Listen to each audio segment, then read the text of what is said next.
Peace, family. I'm back with another one. If you're new to the channel, hit that subscribe button. If you're a returning viewer, as I always say, I appreciate you. To the new viewers, check out the platform. If you see a video on here that you like, hit that subscribe button. Check the video out. Let me know what you think. Leave a comment. I'm going to go over 2 articles, but the purpose of me going over these 2 articles is because I see a lot of people always talk about how, oh, they couldn't have been no slave, or they couldn't have been born back then because of this and because of that. But what is not taught in school is that our founding fathers, the so-called founding fathers, are the quite few first U.S. presidents owned slaves. And so we're going to detail how many slaves each president owned during that time frame.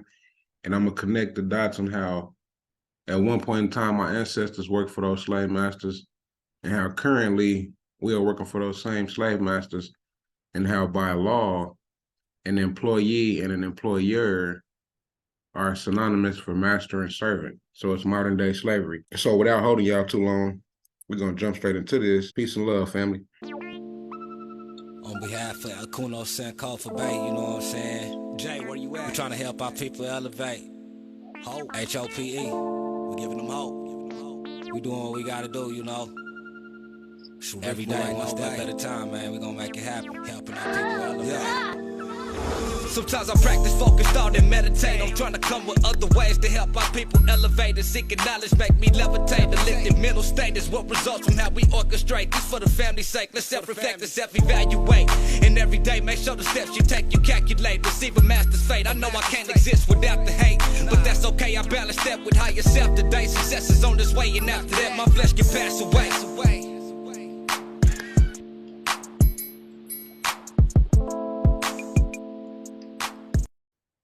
How many U.S. presidents owned enslaved people?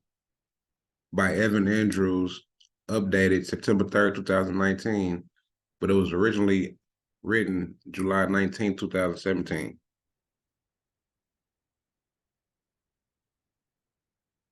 The United States may have been founded on the idea that all men are created equal, but during the late 18th and early 19th century, slaveholding was common among the state men who served as presidents.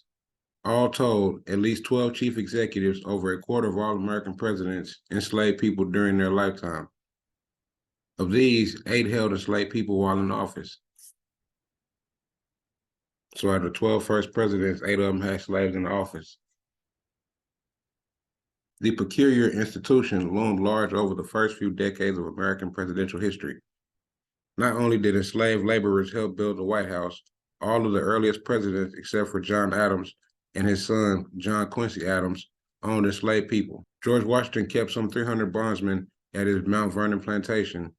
Thomas Jefferson, despite once calling slavery an assemblage of horror, owned at least 175 enslaved people at one time. James Madison, James Monroe, and Andrew Jackson each kept several dozen enslaved people, and Martin Van Buren owned one during his earlier career. Most of the early founding fathers of our nation owned slaves. And I don't think we've grappled very well with the ways in which we talk about American presidents and their role in slavery. Washington was born into a world of slavery, actually inherited his first slaves at age 11, so it was very natural to him. As long as he had slaves, he engaged in all the practices that today we would find abhorrent. He had no problem selling them if he needed cash. He had no trouble inspecting them like chattel before he bought them.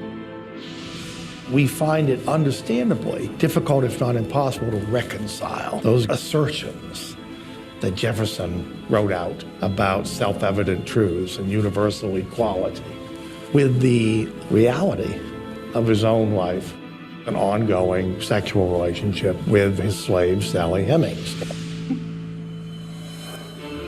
John Adams and John Quincy Adams were the only presidents during that era who didn't own slaves. John Adams, there's no doubt that he in no way supported slavery. John Quincy Adams asked John Adams not to say anything about slavery because he didn't want it to influence his career. Slavery is a central paradox for most of American history. Washington's one of the few founding fathers who emancipated his slaves at his death. 9 early presidents owned slaves, and Washington is the only one who set them free. He hoped others would follow in his footsteps.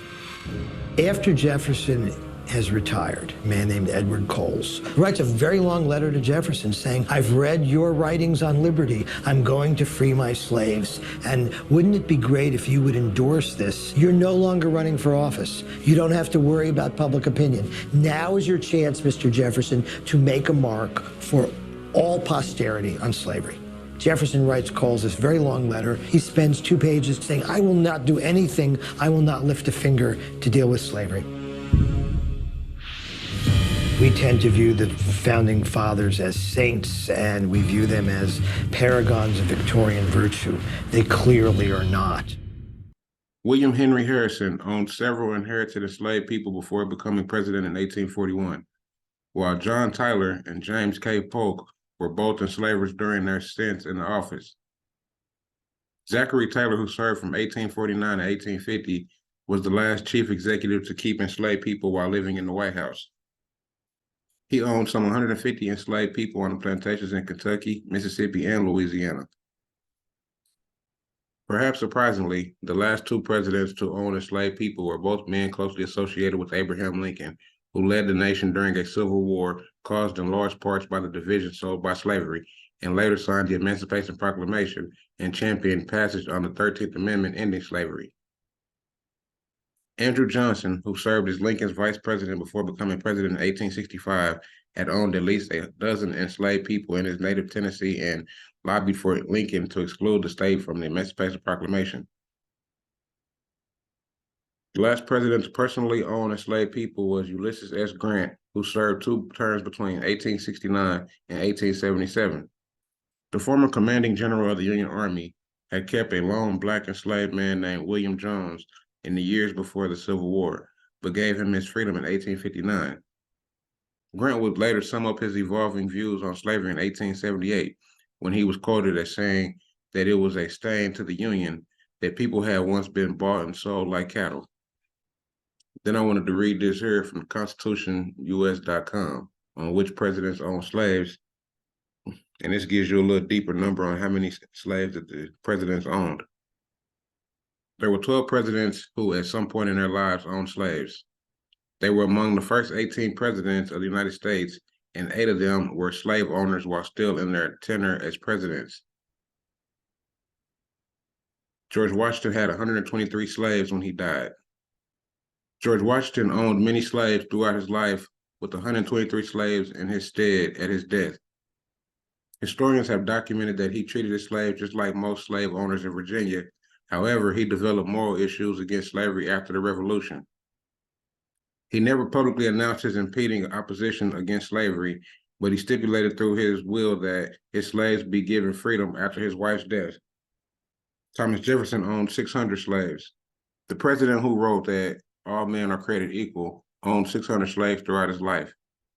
Before becoming president, he argued that the slave trade should have restrictions and was against his expansion into the new U.S. territories. James Madison owned slaves during his presidency. James Madison grew up in a family that owned slaves. He even owned slaves while serving as president. Madison didn't free his slaves during his lifetime or even as a stipulation in his will. Instead, he continued to criticize slavery, but was indecisive in his taking action. James Madison argued against emancipation.